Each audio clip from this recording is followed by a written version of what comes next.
Bonjour à tous. Aujourd'hui, nous allons parler de la demeure des dieux grecs, le mont Olympe. C'était également l'endroit où les dieux et les déesses festoyaient et contemplaient les hommes. Pour commencer, le mont Olympe est la plus haute montagne de Grèce avec un sommet à 2917 mètres, se situant entre la Thessalie et la Macédoine. Il s'agit maintenant d'une réserve naturelle et constitue une destination touristique prisée en Grèce. Il est bien connu pour sa flore et sa faune ainsi que pour ses vues spectaculaires. Mais avant ça, c'était bien plus qu'une simple montagne. Car en effet, selon la mythologie grecque, c'était la demeure mythique des dieux. Ils formaient là une sorte de conseil où ils regardaient le monde d'en haut et interagissaient de temps en temps avec celui-ci et avec les mortels décidant de leur destin. Selon les textes, la montagne aurait été créée après la Titanomachie, la guerre entre les titans et les Olympiens en guise de victoire. Ils ont ainsi fabriqué cette nouvelle demeure majestueuse en signe de suprématie.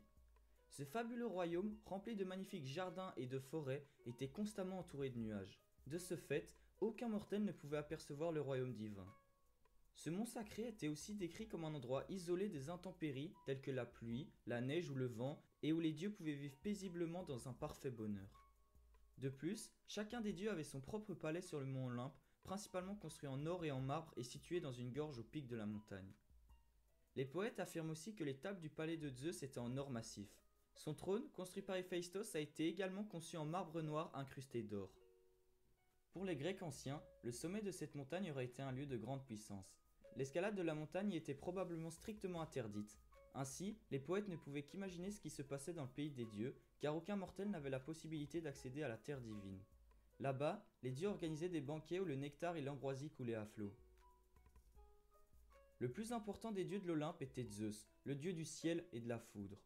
Les écrits disent que le palais de Zeus offrait une vue panoramique sur le monde, permettant aux dieux de voir les événements sur Terre.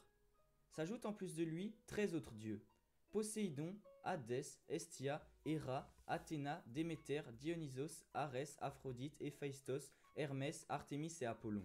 Cependant, si la légende ne divulgue que 12 Olympiens, c'est parce que Hadès, qui résidait dans le monde souterrain, n'était pas considéré comme un dieu olympien car il n'était pas souvent présent.